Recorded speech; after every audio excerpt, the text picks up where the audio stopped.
Je devrais être en colère. Je vois mes amis autour de moi qui se révoltent. Je vois mes parents, ma compagne. Je les vois s'énerver, se désespérer, me dire que c'est scandaleux. Ces villes qui ne sont pas pour moi, cette vie qui m'encourage à ne jamais sortir. Je me dis que je dois la faire, cette vidéo.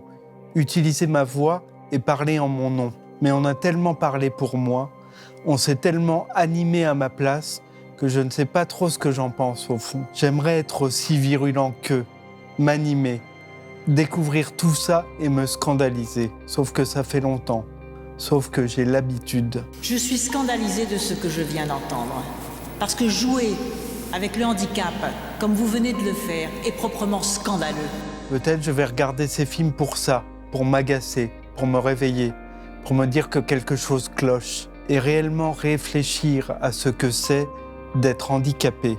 C'est pas parce qu'on l'est qu'on le sait, ou qu'on sait comment réagir. Alors je vais le brandir, ce gros mot qui fait peur, handicap. Je suis un homme, j'ai 45 ans, et je sais que les handicapés sont souvent les derniers à être représentés et à être entendus. On parle pour eux beaucoup. Dans le meilleur des cas, ils en seront réduits à ressentir de la gratitude quand on leur a permis de se montrer un peu. Il y a eu cette interview de Paloma Moritz sur Blast, dont une phrase m'a fait réagir et comprendre qu'il fallait que je m'avance. Un jeune trans, Tal Madesta, disait simplement qu'il était temps de laisser les gens que ça concerne vraiment s'exprimer en leur nom, car eux connaissent le sujet. On parle de nous sans nous, disait-il. J'ai pris ça pour une invitation. Au même moment, je suis tombé sur le compte des Dévalideuses sur Instagram. Ce groupe, activiste et féministe, a bloqué il y a quelques semaines la station de métro Les Invalides, ironiquement inaccessible à ceux qui lui donnent son nom, comme la quasi-totalité du métro de Paris. Alice Coffin s'en est fait l'écho et a bien résumé la situation. Dérogation, délais supplémentaires, loi en recul, l'État organise politiquement l'exclusion des personnes handicapées et néglige leurs droits les plus essentiels. Se déplacer, aller à l'école, se loger, s'informer, avoir des ressources suffisantes, appartenir tout simplement à cette société. Du handicap, on a une vision fantasmée, romancée. On est soit un héros, une sorte de génération spontanée qui a développé des pouvoirs singuliers, on est un Bouddha qui dispense des leçons de vie, ou bien on fait peur. Comme les méchants de James Bond ou celui de Incassable. Ils sont bizarres ces gens, forcément aigris, dépressifs, suicidaires ou pervers. La vérité c'est que tous les élans, même les plus nobles, se heurtent à la réalité toute bête d'un ascenseur en panne ou d'une marche trop haute, d'une absence de métro. On montre sans cesse des handicapés qui surmontent leurs difficultés pour se rassurer. Pour une raison obscure, on les pousse à faire du sport. Souvent, on finit par les balancer du haut d'une montagne pour qu'ils s'envolent en parapente, parce que c'est important qu'ils se dépassent, les petits chats, et qu'ils aient un corps comme tout le monde, qu'ils soient pareils que les autres.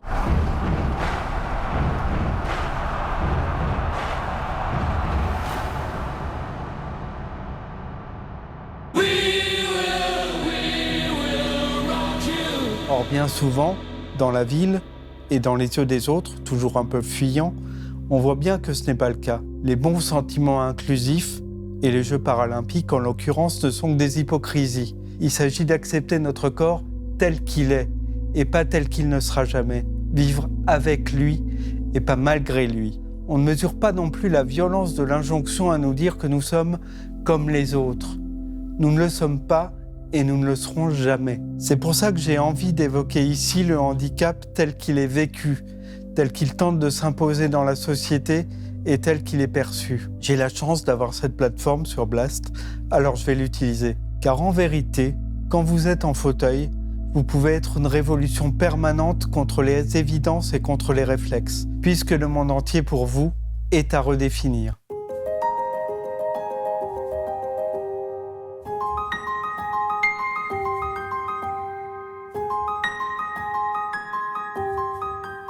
Je découvre qu'il n'y a pas pléthore de docs sur le sujet, ou alors des récits héroïques qui me font entrer en combustion spontanée et je vais pas passer toute cette vidéo à gueuler. Pour dire franchement les choses, soit on enfonce des portes ouvertes avec des handicapés jolis, positifs et rassurants, soit on est dans la commisération totale et ça fait pas avancer grand-chose. Je veux sortir des habitudes, ne pas dire que les handicapés sont sympas et recycler pour la 1000e fois la vanne « pas de bras, pas de chocolat » de Intouchable. Parce que bon, faut de l'humour quand même, faut pas dramatiser.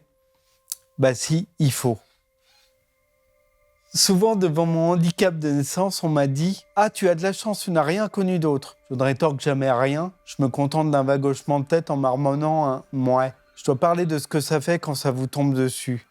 Que ça soit par une prise de conscience ou par un accident. C'est la même violence, exactement la même. Parce que n'importe quel paralytique rêve de croiser un prophète qui lui dirait cette phrase toute simple « Lève-toi et marche ». Mais ça arrive assez peu. Spicy, belle plateforme pour découvrir des docs, nous donne l'occasion de vous faire voir ce film « Lève-toi et marche » gratuitement.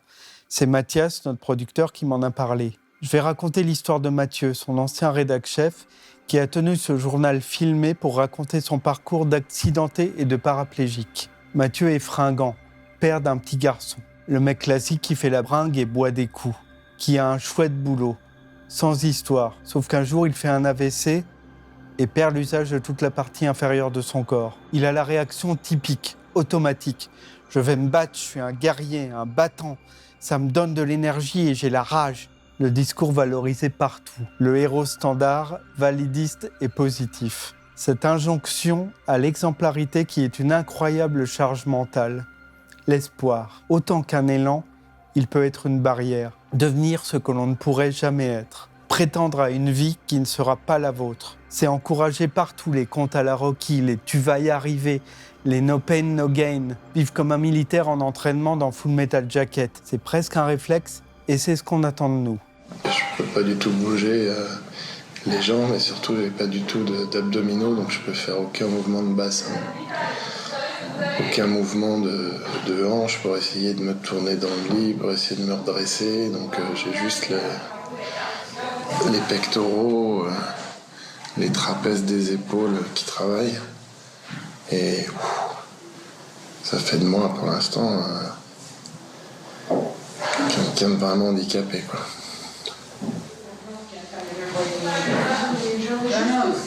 Et je vais me battre. Et je vais remarcher. Et je vais pas lui en vouloir à Mathieu. Il vient d'arriver, c'est normal sa réaction. Et ce film, c'est pas l'histoire d'un mec qui, à force de volonté, va se remettre à marcher. Ça, on s'en fout. Et tant mieux pour lui, mais ça ne dit rien. C'est avant tout l'histoire des regards qu'il va croiser, qui vont le changer. Le journal de son rétablissement est touchant parce qu'il dit ce voyage initiatique d'un type à la vision lambda à la découverte d'une nouvelle dimension autour de lui et en lui. Ce mec va se mettre à écouter ses amis en fauteuil.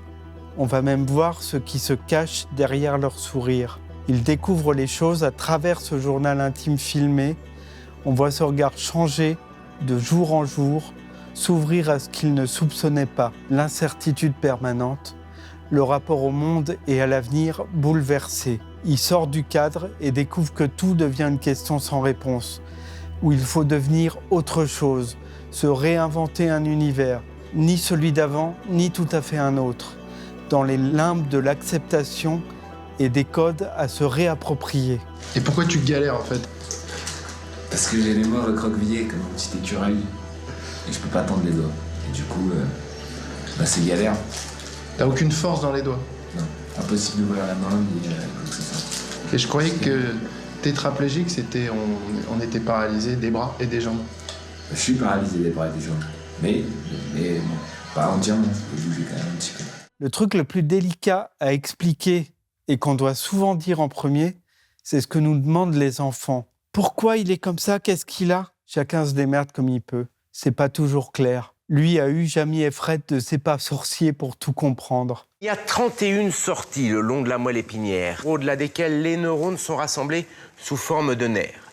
Si la lésion se produit dans la partie inférieure de la moelle épinière, les ordres qui viennent du cerveau ne peuvent plus atteindre les jambes. Elles sont paralysées. Les bras, en revanche, continuent de fonctionner. On dit que le patient est paraplégique. Si maintenant la lésion se produit dans la partie supérieure de la moelle épinière, eh bien cette fois, les 4 membres sont atteints et on dit que le patient est tétraplégique. Il y a un moment dont on ne parle jamais. Ce qu'on doit faire pour se maintenir. Je ne dis même pas être en forme, simplement ne pas avoir mal partout et fonctionner à peu près. Les kinés, les gestes répétés inlassablement pour garder une motricité, les rendez-vous rituels et réguliers qui ne deviennent jamais vraiment des routines parce qu'il y a toujours une douleur qui rôde. On doit profiter du présent tant qu'il est disponible et indolore. Carpe diem, quoi. Dehors, il y a le petit môme à qui il faut expliquer le fauteuil, tenter des jeux avec lui, ne pas lui faire peur. Ce qu'il y a de beau avec la réaction d'un gosse, c'est qu'il n'y a pas de triche ni d'hypocrisie. Il a peur, d'abord, et puis il a un geste tendre, empathique, sa petite main sur la jambe de son père. Enfin, il accepte, c'est pas si grave. Comme souvent, les mômes sont beaucoup plus solides qu'on ne le croit. Pendant ces longs mois d'hospitalisation, j'ai eu peur qu'Esteban se détache de moi. Mais lui m'a toujours fait confiance pour sortir de cette épreuve. Je t'aime très fort, très très fort. Un bisou sur les jambes, comme ça me fera du bien. Ouais. Mais avoir une femme, est-ce qu'elle va rester? Est-ce qu'on pourra avoir une vie sexuelle? En voyant Mathieu esquisser ces questions, je me suis rappelé du choc quand elles me sont venues à l'adolescence, notamment dans Né un 4 juillet, le portrait le plus dur et le plus juste de ce désarroi-là. Je l'ai vu à 15 ans. Je me souviens de l'inquiétude. Elle peut virer à la dépression et à l'obsession. Mathieu en parle un peu avec ses amis dans le film. Comment réinventer l'amour? La question reste toujours un peu en suspens, comme une épée de Damoclès au-dessus de nos têtes, parce que nous aussi, on est victimes de nos représentations. On voudrait embrasser sans se soucier de nos gestes et de nos impuissances comme n'importe quel héros hollywoodien. Et c'est pas évident quand aucun de ces héros ne vous ressemble. Alors il faut s'écrire un rôle et avoir de la chance quand on rencontre quelqu'un qui reste et qui vous comprend. C'est normal, mais en plus grave. Il faut accepter d'être là, en fauteuil, organiser des événements de garnement, s'amuser, faire des courses, des sorties interdites et des carambolages, s'inventer de la légèreté, faire des conneries, ne pas se plaindre, on n'a pas le temps. Parfois on entend « si ça m'arrivait à moi, je me flinguerais ». Sans doute. Mais c'est pas parce que tu es handicapé, c'est surtout parce que tu es dépressif. Je suis sûr que ça arrive à être heureux. Je connais des mecs, des potes à moi, il leur arrive ce qui m'arrive, je te dis pour tout. Ouais, mais parce qu'eux, ils n'auront pas accepté. C'est juste. Je suis pas sûr. Si. Moi, avant mon accident, tu m'aurais dit tu vas finir comme ça, j'aurais dit je préfère crever tout de suite. Oui, mais tu poses la question à tout le monde, ils vont réagir pareil. Moi, la première réaction que j'ai eue quand on m'a dit que j'avais plus mes jambes, j'ai pleuré et je me suis dit je vais me suicider parce que qu'est-ce que je vais faire avec mon fils? Pourquoi nos rires seraient plus signifiants que d'autres? Il n'y a pas de leçon de vie ou de courage particulier. Il n'y a simplement pas le choix. Quand on arrive en ville, on occupe tout le trottoir et on va pas s'excuser. Dans leur malchance, ces mecs sont dans une bulle. Le temps de se réparer, de s'adapter à l'hôpital, entourés de tous les soins et de tous les appareillages imaginables. On croit que c'est là que se livre le combat pour continuer à vivre. En réalité, ce film nous présente les limbes, quand le monde est encore à distance, quand il faut se réconcilier avec son corps, se réincarner, entamer un nouvel acte à son existence. Mathieu découvre ça en croisant ses compagnons de galère. Le fait qu'il remarche à la fin et pas eux devient anecdotique. Il a découvert une nouvelle dimension à la réalité. Il partira riche de ce bouleversement. Ce film, j'en avais un peu peur, comme je l'ai dit au début. Il pouvait tomber dans le piège du récit plein d'espoir habituel qui fait pleurer dans les chaumières, du traitement sympa, léger et déconneur en vogue qui tend surtout à relativiser le problème. Mais il est finalement beaucoup plus que ça. La vie en fauteuil, c'est une bataille permanente, quotidienne, silencieuse et absurde que personne ne devrait avoir à mener. Il faut se faire à la ségrégation insidieuse, à être un citoyen de seconde zone auquel de nombreux endroits sont interdits. Vivre avec cette colère et l'apprivoiser. Ça sera ça la vraie guerre et la vraie conquête.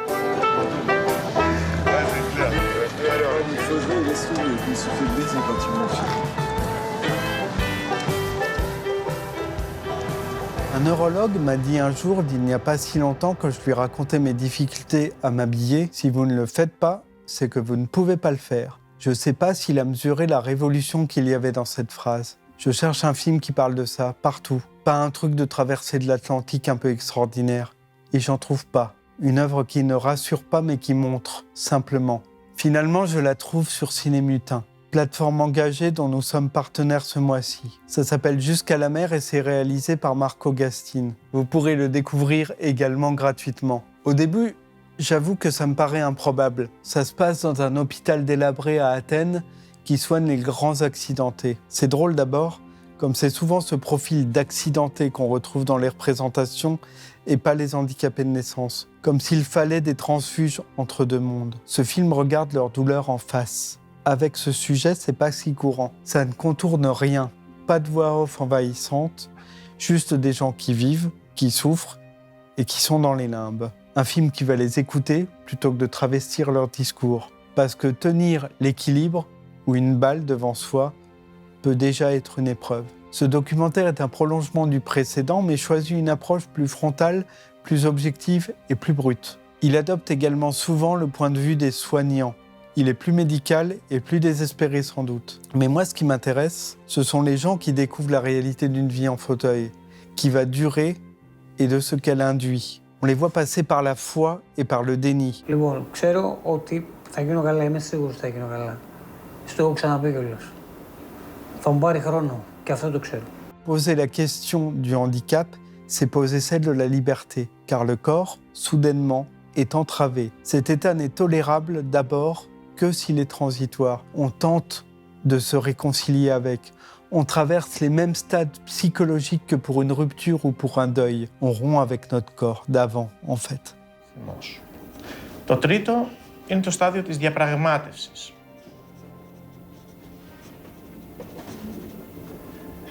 Το τέταρτο είναι το στάδιο της κατάθλιψης. Και το πέμπτο, της αποδοχής, που είναι το ζητούμενο. Και ο ρόλος ο δικός μου είναι να βοηθήσω όσο το δυνατόν πιο γρήγορα και οι συγγενείς και ο τραυματίας να μπούμε εδώ. Γιατί αυτό σημαίνει αποδέχομαι ότι αυτή τη στιγμή είμαι σε αυτή την κατάσταση και πρέπει να κάνω μια σειρά από ενέργειες για να βελτιωθώ. Être handicapé, c'est savoir ce que c'est de vieillir avant d'en avoir l'âge. Se battre pour des choses qu'avant on aurait à peine remarquées. Enfiler une chaussette, boutonner une chemise, ramasser quelque chose, se retourner dans un lit. Tout, absolument tous les mouvements deviennent un effort, une énigme à résoudre, consciente, une manifestation de sa propre volonté et de sa propre présence au monde. Je bouge, donc je suis. Le discours des soignants a changé. Il accompagne plus qu'il ne corrige. C'est ce qui me frappe, cette maturité des médecins devant la stupeur des accidentés, la lucidité que doucement ils encouragent, celle qu'on met bien longtemps à acquérir. On réalise alors que le handicap est un cheminement beaucoup plus collectif qu'on ne le croit d'abord. Μέχρι και χθες που τον ρώτησα εν ώψη της ομάδας σήμερα αν έχει αποφασίσει με το αμαξίδιο τι θα κάνει, ακόμα λέει την Παρασκευή θα σκεφτώ, θα μιλήσω, θα κάνω. Δεν το έχει πάρει στα σοβαρά, παρόλο που είναι τώρα τουλάχιστον ένα μήνα που τον κυνηγάμε τι θα κάνει με το αμαξίδιο, θεωρεί ότι δεν το χρειάζεται. Maîtriser cette nouvelle langue du corps, adopter ces nouveaux contours, pourra bien souvent être vu comme un symptôme de renoncement ou de dépression. Pourtant, c'est tout l'inverse. Pas de grand soir ni de lendemain qui chante, pas d'exploit. Juste fonctionner encore, sans trop de douleur et de peine. Ce n'est peut-être que ça le bonheur. Le reste, c'est pour les bonimenteurs, les idiots utiles, les animateurs télé et les politiques. Le discours du jeune Grigoris au psy me touche, parce qu'il pourrait être le mien. Il dit un truc primordial. Il s'agit d'inverser la pitié. Il faudrait avoir pitié de ceux qui croient qu'ils incarnent un idéal de bonheur absolu par le simple fait de marcher. Évidemment, rien n'est plus faux. C'est juste que la société est conçue pour eux. Ξέρεις, η κλασική ερώτηση θα περπατήσεις, προφανώς η απάντηση είναι όχι. Αλλά ξέρεις, χτυπάει πολύ άσχημα στον κόσμο αυτό, γιατί όλοι έχουν σαν, το βλέπω πλέον τώρα, σαν πρώτο μέλημα ή σαν πρώτη εικόνα στο μυαλό τους ότι κάποιος είναι καλά, το περπάτημα. Εγώ πραγματικά νιώθω υγιής, δηλαδή όταν μου λένε θα γίνεις καλά, λέω καλά είμαι, δεν έχω θέμα. Δηλαδή δεν νιώθω ότι είμαι άρρωστος. Et notre blessure est visible, identifiable, on est gênant. Il s'agirait de banaliser les choses. Le fauteuil roulant, c'est le symbole de la plus forte minorité du monde, dont on ne sait absolument pas parler. Il a raison, je n'ai pas besoin d'aller mieux parce que je me sens bien. Je suis solide dans ma tête, ce qui n'est pas le cas de grand monde, alors à moi d'avoir pitié d'eux. Apprendre à bouger avec un fauteuil, c'est primordial. C'est montré d'une manière encore plus évidente et brutale ici. S'asseoir dans un fauteuil, c'est devenir un symbole, dompter une hantise. C'est un engagement, c'est se choisir une gestuelle et une manière de vivre. S'assumer. Souvent, les gens disent « Quand je pense à toi, je vois pas le fauteuil. Hein. » Et c'est faux. C'est la première chose qu'on voit, même si on ne se l'avoue pas soi-même. On parle jamais du lien entre un homme et son fauteuil. C'est un prolongement de son corps. Comme un cow-boy avec son cheval ou Alexandre le Grand avec Bucéphale. Ouais, je suis un peu mégalo. Αυτό είναι πιο γρήγορο, έτσι. Πέτρο, έλα λίγο. Αυτό είναι το λίγο πιο αργό από τα δύο. Αυτό είναι πιο αργό. Ναι. Το γρήγορο ήταν το. Άσο αυτό είναι το βανταράκι. Αυτό είναι γρήγορο. Έλα να κάτσει. Ναι, πώς να πηδήξω πάνω και να κάτσω. Θα έρθει εδώ ο αδερφός σου. Είναι το 3, έτσι. 1, 2, 3. Να βάλουμε τα πόδια κάτω. C'est un instrument qui traduit nos émotions, notre démarche. Avoir un fauteuil qui vous correspond, qui ne vous entrave pas et vous donne de l'aisance, c'est déjà être un peu plus vous-même, plus harmonieux, plus réconcilié avec votre corps. Tout découle de ce choix, l'assistance ou non des autres. Abandonner l'idée de la marche, ça peut vouloir dire gagner une nouvelle indépendance. Ça peut sembler paradoxal. C'est une grammaire étrange et des repères nouveaux, des automatismes bizarres. Tourner la roue droite pour virer à gauche, prendre un élan pour monter un hors-bord, faire du deux roues pour franchir une marche, apprivoiser cette seconde nature, conscientiser chaque geste, contourner chaque difficulté. C'est une discipline intense. Je sais que l'analogie paraîtra maladroite, mais ça m'a toujours rappelé l'entraînement des danseurs classiques et leurs mouvements d'une autre dimension. Mais le fait d'être pris en charge par des médecins a un effet pervers. On décide pour vous ce qui est bon ou non. On parle de vous sans que vous soyez dans la pièce, sans même que vous ayez la possibilité de répondre. Τι γίνεται τώρα όμως, δηλαδή τον αφήνουμε πάλι, το γυρνάμε πίσω, του λέμε, δηλαδή... Δεν είναι για πει αυτός. Κατερίνα. Έχω την αίσθηση ότι μπορεί να είναι και χειριστικό αυτό το έκανα βήματα, έχω λιγότερη σπαστικότητα, με την έννοια συνεχίστε με να με εκπαιδεύσετε για βάρηση. Δεν το ξέρω. Εκ του αποτελέσματος, γιατί είπαμε ότι λίγο εκ του αποτελέσματος η αρχή ήταν θετική. Τώρα, το θέμα είναι τι κάνουμε από εκεί πέρα, έτσι. Δηλαδή, προσπαθούμε να κάνουμε ένα πίσω βήμα, ας πούμε, για αυτόν. Εσύ που τον έβαλε, πόσο κατάφερε να περπατήσει έτσι, χωρίς να έχει αυτή τη σπαστικότητα. 3-4 βήματα. Και περισσότερο θα βγάλει και περισσότερο, γιατί θα το μάθει. Γιατί του διδάσκουμε το σωστό. Cette mise sous tutelle se reflètera dans la société tout entière et dans le regard des autres. Vous serez vécu davantage que vous ne vivrez. C'est peut-être la plus grande douleur du handicap. Votre voix a moins de poids en tant que patient et par la suite en tant qu'adulte et en tant que citoyen. Un hôpital est toujours un microcosme de la conscience collective. Ce regard uniquement thérapeutique sur le handicap, il dit aussi que la manière de traiter les handicapés correspond à l'état d'un pays. On voit les murs à la peinture écaillée, les corps fatigués, le manque de moyens. La manière dont on traite les invalides est exactement le reflet d'une époque dans ce qu'elle peut avoir de meilleur comme de pire.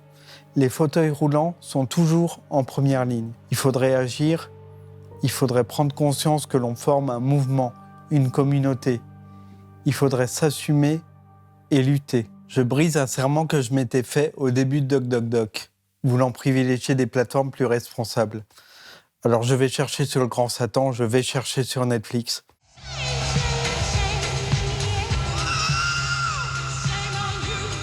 C'est là qu'est diffusé un documentaire qui a été un énorme choc pour moi. L'un de ceux qui vous font murmurer « D'accord, je suis pas seul au monde », qui m'a foutu les larmes aux yeux et donné du courage. Un truc qui vous met le cœur à nu et qui met des mots sur toutes vos frustrations. Ça part de rien, un camp de vacances fondé dans les années 50 pour les handicapés. Et ça devient le récit d'un combat. Dans ce petit endroit où les ados découvrent qu'ils sont une communauté avec une détermination puissante qui peut renverser le monde et faire plier le plus indifférent des pouvoirs. Je vois défiler des images d'archives qui datent des années 60, avec cet homme qui raconte comment il a été accepté à l'école, au CP, à l'essai, comme je l'ai été presque 30 ans plus tard, ailleurs, en France. Ce parallèle tiendra pendant tout le film. La France, de ce point de vue, ressemble beaucoup à l'Amérique d'il y a 50 ans. Les handicapés n'y ont pas fait leur révolution. D'emblée, c'est la coïncidence qui me frappe. Je n'ai pas le même handicap, la même langue, le même profil. Mais j'ai exactement le même passé, la même expérience, le même sentiment d'isolement, d'avoir à convaincre les autres de m'inclure à leur cercle, comme si l'existence entière était un entretien d'embauche. Venir au monde pour découvrir que l'avenir est en sens interdit. Chaque jour, chaque instant sera consacré à prouver qu'on est légitime. Où trouver sa place quand aucun miroir, aucun écran ne renvoie votre image dans la marge, sans doute. And then I hear from some people about the summer camp. It's a summer camp for, the handicapped run by hippies. And somebody said, you probably will smoke dope with the counselors. And I'm like, sign me up. Ils prennent le bus de Manhattan jusqu'aux montagnes Catskills, en pleine nature, et ils découvrent qu'ils sont nombreux. Ils découvrent qu'ils sont un monde et qu'ils sont ivres de liberté. En descendant d'un bus, plutôt que d'être isolés, invisibles, ils prennent conscience d'eux-mêmes, de leur indépendance et de leur force également, de leur désir et de leur déchaînement, de leur envie d'avoir leur version de Woodstock. I mean, when Woodstock was happening, I remember being at my grandmother's listening on the transistor radio and saying, wish I could go, wish I could go, wish I could go. And then, when I went to Jeanette, it was like, there I was in Woodstock. Plutôt que de se cacher à l'abri des regards, il s'agit de fonctionner, de se libérer. Le handicap, bien souvent, n'est rien d'autre qu'une contingence. Ce n'est pas aux personnes de souffrir pour s'adapter au monde, c'est exactement l'inverse. C'est le monde qui doit s'adapter aux personnes et à leurs particularités. C'est ce retournement de toutes les valeurs qui est effectué à cet endroit, qui s'appelle le camp de Jened. La norme n'existe plus. Il suffit de solidarité pour la rendre dérisoire. Il s'agit d'une utopie, certes, mais au camp, elle s'est réalisée. Ça me serre la gorge tellement c'est simple. Il suffit de s'écouter les uns les autres. On s'organise dans une réalité qui nous tolérerait. Les éclopés se prennent en main et se gèrent eux-mêmes. When the camp started back in the 50s, it was the traditional kind of camp program. As it evolved during the 60s and into the 70s, what we tried to do was provide a kind of environment where teenagers could be teenagers without all the stereotypes and the labels. And that was a byproduct of the times, of social experimentation. Ailleurs, on est considéré comme malade. Quand on est enfant, on ne le sait pas qu'on est différent, on s'en fout un peu. Et puis on croise d'autres regards. Bien souvent, ce sont eux qui vous apprennent qu'il y a un truc qui cloche. La honte vous tombe dessus. Cette identité en plus à laquelle bien souvent on va vous réduire. C'est étrange de le dire, mais quand on a grandi avec un handicap, on ne s'en rend pas forcément compte. On ne sera jamais vu pour qui on est, mais pour ce qu'on représente. On n'imagine pas le choc et la colère que c'est quand on vous montre du doigt la première fois. Ce racisme ordinaire. Après, on fait simplement semblant de s'y habituer. I was going to the candy store with a group of friends. My friend was pushing my wheelchair, and we went around the block, and this kids came over. This one boy said, "Are you sick?" And I was really taken aback, and I recall that I meekishly said, "No, I'm not sick." But I remember I wanted to cry. Au camp de Jened, ces jeunes Américains expérimentèrent pour la première fois de n'être pas considérés comme des enfants perpétuels. Ils choisissent ce dont ils ont envie en fonction de leurs besoins. Ils peuvent être seuls, avoir une intimité, une sexualité, ce que la société et la morale, bien souvent, a encore du mal à concevoir. Un handicapé, ça grandit, ça vieillit et ça baisse. Bien souvent, ça ne se lèvera jamais. C'est sous tutelle et sous protection et ça prend perpète.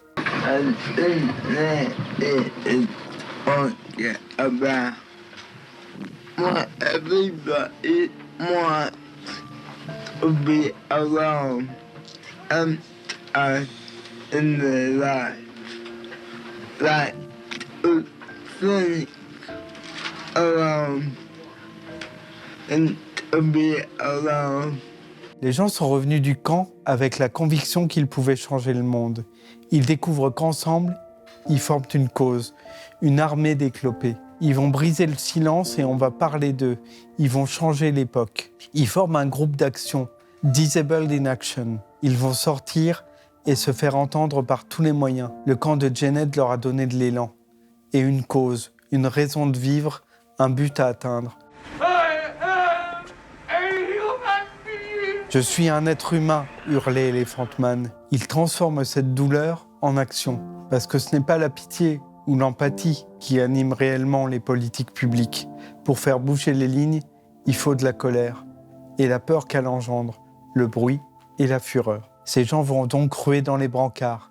Ils forment l'armée de combattants la plus improbable qu'on puisse imaginer. Leur premier combat, ce sera de fermer ces établissements où on parquait les handicapés, bien à l'abri des regards, leur infligeant des maltraitances qui ne sont pas sans rappeler le scandale des EHPAD qui éclata l'année dernière en France. Ils utilisent la seule arme dont ils disposent, alerter l'opinion publique et lui montrer la réalité. Il y a des corps humains opprimés, dont on a honte, qui nous font peur ou qui ne sont pas productifs, qui ne sont rien. Mais parfois, l'inconscient vous saute à la gorge. Les activistes handicapés l'ont mis en lumière en 1972 aux États-Unis. Et je les envie. Et pour le coup, je les trouve magnifiques et exemplaires, pour de vrai. On est là devant la discrimination et le rejet dans sa forme la plus directe. Elle peut être plus sournoise. The president has vetoed a bill setting up a vocational rehabilitation program because he said it would cost too much. It would be just impossible in terms of its financial cost to put in elevators or ramps in all of these stations. Just costs would be horrendous in terms of their total. The problem here is, as with all of this question, how many people would really be served by it? L'espace public n'est tout simplement pas pour vous. Les villes sont construites et conçues pour vous ignorer totalement, pour vous décourager de sortir, malgré les articles de loi qui prétendent le contraire. C'était le cas en 1972 aux États-Unis, comme c'est le cas depuis 2005 en France.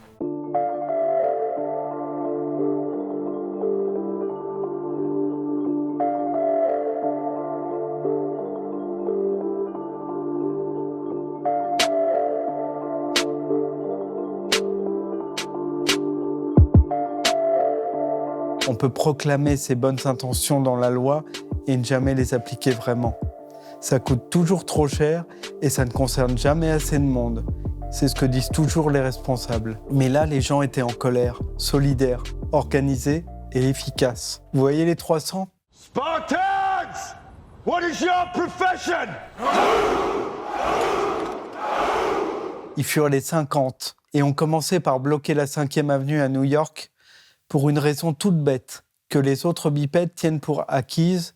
Ils veulent prendre le métro sans que ce soit le parcours du combattant, pouvoir monter sur les trottoirs sans être obligés de rouler sur la chaussée. We decided that we were going to sit down in the street, we were going to stop traffic. So at 4:30 in the afternoon, we formed this huge circle. We cut off 4 streets.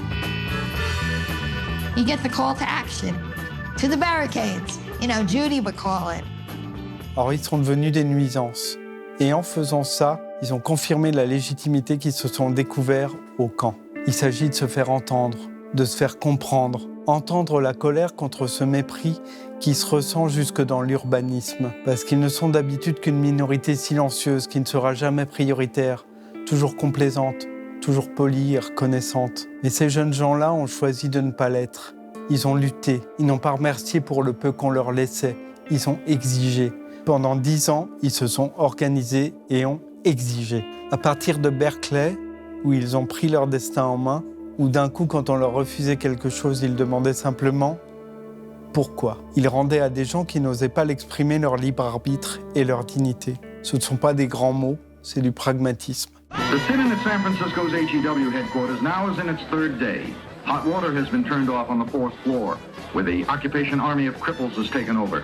The FBI cut off the phones. Like they said we couldn't have any communication. So we're like, okay, what do we do? And the deaf people went, we know what to do. Someone would sign out the window. That's how we communicated back and forth to the people outside the building. La bande de Jened en a fait du chemin. Mais il faut être vigilant. Toujours. On finit toujours par écorner la loi. On fait des dérogations et tout est à recommencer.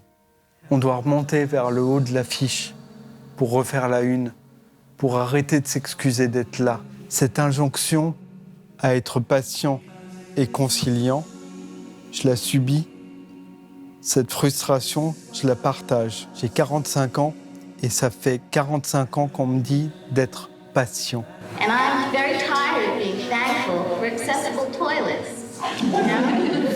I really am tired of feeling that way when I basically feel that If I have to feel thankful about an accessible bathroom, when am I ever going to be equal in the community? No. Et en fait, ça fait des décennies qu'on nous dit qu'on doit être patient, qu'on va adapter les choses, qu'on va adapter l'urbanisme, qu'on va rendre tout accessible. Et rien ne se passe ou ça avance trop peu et je serai probablement mort, que la ville sera toujours pas accessible, quoi. On attend et comme on ferme nos gueules, ben, y a rien qui se passe, quoi. Ou très peu. Donc j'avoue que ce discours m'a vraiment fait chialer. Parce que par ces mots, elle m'a renvoyé tous mes silences contraints dans la gueule. Et c'est vraiment sur cette impression que j'aimerais vous laisser. We will no longer allow the government to oppress disabled individuals. We want the law enforced. We want no more segregation. We will accept no more discussion of segregation. And I would appreciate it if you would stop shaking your head in agreement when I don't think you understand what we are talking about. Alors voilà, j'espère que je vous ai fait partager un regard un peu différent sur le handicap. Et si ce genre de regard un peu différent et indépendant et qui change un peu du discours dominant vous plaît, eh ben, n'hésitez pas à soutenir Blast. Et moi, je vous retrouve le mois prochain pour le prochain numéro de Doc Doc Doc. Merci et à bientôt.